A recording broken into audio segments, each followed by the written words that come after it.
आखिरकार वो वक्त आ ही गया जिसका दुनिया को बेसब्री से इंतज़ार था। ईरान के इजराइल पर हमले के करीब 26 दिन बाद तेल अवीव ने तेहरान के हमलों का जवाब दिया। हमले को लेकर दोनों तरफ से बयानों का दौर भी जारी है, लेकिन कई सवाल ऐसे हैं जो लोगों के दिलो दिमाग में हैं और लोग इसका जवाब जानना चाहते हैं। पहला सवाल तो ये है कि इजराइल के हमलों की मारक क्षमता कितनी असरदार थी, ईरान को इससे कितना बड़ा नुकसान पहुंचा। इसके अलावा एक और बेहद अहम सवाल जो लोगों को परेशान कर रहा है कि आखिरकार दुनिया के ताकतवर देशों में माने जाने वाला इजराइल, जिसके पीछे अमेरिका, पश्चिमी देशों समेत दुनिया की कई महाशक्तियां हैं, उसे जवाब देने में इतना समय क्यों लगा। इन सवालों का जवाब तलाशने से पहले हमने ये जानने की कोशिश की कि ईरान पर इजराइल के हमले के समय वहां के स्थानीय लोगों के बीच इस तरह का माहौल था। ईरान पे हमला हुआ, अभी जो कल हमला हुआ है, इसमें यहाँ पे कोई पैनिक सिचुएशन नहीं थी और न ही कोई खौफ था लोगों में या किसी किस्म का डर कहें वो नहीं था। और तकरीबन रात में 2:00 पे ये हादसा पेश आया था कि जिसमें ये हमला हुआ है। लेकिन यहाँ बहुत सारे लोगों को हत्ता ये भी नहीं मालूम हुआ कि हमला हुआ है, बल्कि सुबह जब उठे तो मालूम हुआ कि हमला हुआ है। और लाइफ बहुत ही स्मूथली चल रही थी, कोई इस तरह का नहीं, बल्कि सारे स्कूल्स, कॉलेज और सब खुले हुए थे, ऑफिस सारे खुली हुई थी और किसी भी किस्म का कोई भी डर या खौफ नहीं था। और यहाँ के डिफेंस फोर्सेस ने अल्हम्दुलिल्लाह बहुत अच्छी तरीके से उन्होंने डिफेंड किया। और ये भी आपके लिए इंटरेस्टिंग पॉइंट होगा कि कोई भी जहाज़ जो है वो ईरान की हुदूद में, ईरान के बॉर्डर के अंदर नहीं आया था इसराइल का। सभी ने बाहर रह के, ईरान के बॉर्डर से बाहर रहकर हमला किया था। और यहाँ के डिफेंस फोर्सेस ने, एयर डिफेंस सिस्टम जो है बहुत स्ट्रांग है और उसने तमाम जितने भी प्रोजेक्टाइल्स थे, जितने भी मिसाइल्स थी, सबको उसमें हवा में ही ख़त्म कर दिया था। और जाहिर सी बात है किसी भी कंट्री में 100% तो नहीं कह सकते कि ख़त्म कर सकते, तो यहाँ 99% इन्होंने ख़त्म कर दिया और शायद 1% जो है वो कहीं पे लगा हो। तो लेकिन वो भी दैट्स नॉट सो इम्पॉर्टेंट, वो बहुत सिग्निफिकेंट नहीं था कि जहाँ पे लगा है। तो ये कुल सिचुएशन यहाँ की थी। इजराइल पर 1 अक्टूबर को ईरान के मिसाइल हमलों के बाद ये अंदाज़ा लगाया ही जा रहा था कि देर सवेर इसकी प्रतिक्रिया होगी। 26 अक्टूबर को तड़के इजराइल ने ईरान के कुछ सैन्य ठिकानों पर हवाई हमले किए और फिर इन्हें रोक दिया। इजराइल के मुताबिक उसकी वायुसेना ने ईरान के मिसाइल संयंत्रों पर हमले किए हैं। I can now confirm that we have concluded the Israeli response to Iran's attack against Israel. We conducted targeted and precise strikes on military targets in Iran, thwarting immediate threats to the state of Israel. The Israel Defense Forces has fulfilled its mission. If the regime in Iran were to make the mistake of beginning a new round of escalation, we will be obligated to respond. Our message is clear.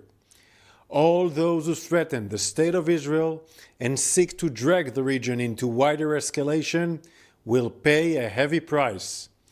We demonstrated today that we have both the capability and the resolve to act decisively, and we are prepared on offense and defense to defend the state of Israel and the people of Israel. ये वही संयंत्र हैं जहां बने मिसाइलों से Iran ने Israel पर हमले किए थे। लेकिन ये हमला कितना असरदार रहा, हमने यही जानने की कोशिश की वरिष्ठ पत्रकार और मध्य एशिया मामलों के जानकार ज़ैगम मुर्तज़ा बाकरी से। नुकसान इतना बड़ा नहीं है जितना बड़ा दावा इजराइल या इजरायली मीडिया के ज़रिए किया जा रहा था। और इजरायली प्राइम मिनिस्टर से लेके उनके जो डिफेंस मिनिस्टर हैं, IDF के जो उनके चीफ हैं, हलेवी से लेके तमाम लोग ये कह रहे थे कि भाई इस बार जो हमला होगा ईरान पर उसे दुनिया देखेगी। तो दुनिया ने देखा कि उन्होंने हमला किया और उनके जो हमले में जो इस्तेमाल किए गए थे उनके प्लेन्स, उन्होंने जो प्रोजेक्टाइल्स उनके मिलिट्री एस्टेब्लिशमेंट की तरफ फेंके, उन्हें ईरानियन जो एयर डिफेंस सिस्टम्स हैं उन्होंने उन्हें सक्सेसफुली ना सिर्फ इंटरसेप्ट किया बल्कि बड़ा नुकसान होने से बचा भी लिया। बल्कि तेहरान और इस्फहान या आकाशान जो बड़े शहर हैं, या जो कुम है या मशहद है, वहाँ का ईरानियन मीडिया दिन निकलते ही उन्होंने बाकायदा लाइव टेलीकास्ट दिखाना शुरू किया और ये बताने की कोशिश की कि लाइफ यहाँ नॉर्मल है और ऐसा कुछ नहीं हुआ है कि जैसा दावा किया जा रहा था मीडिया में। इजराइल के हमले के बाद अब दुनिया की नज़रें एक बार फिर तेहरान पर टिकी हैं। क्या ईरान एक बार फिर इजराइल पर हमला करने की कोशिश करेगा? ऐसे में जब अमेरिका समेत दुनिया के कई देशों ने ईरान से कहा है कि वो इजराइल पर जवाबी कार्रवाई न करे। इजराइल गजा में पहले से ही युद्ध लड़ रहा है। गजा पट्टी को तबाह करने वाले साल भर के सैन्य अभियान का असर अब इजरायली सैनिकों पर भी दिखने लगा है। इजराइल सीमा पार लेबनान से हिजबुल्लाह के हमलों का भी सामना कर रहा है। वहीं हूती और शिया मलेशिया भी इजराइल को निशाना बना रहे हैं। सीरिया की तरफ से इजराइल को खतरा बना हुआ है। इन सब के बाद अब ईरान और इजराइल आमने सामने हैं। ऐसे में इस सवाल का उठना लाजमी है कि जंग अब किस दिशा में जाएगी। क्या इन सब के बाद मध्य एशिया में शांति की उम्मीद की जा सकती है?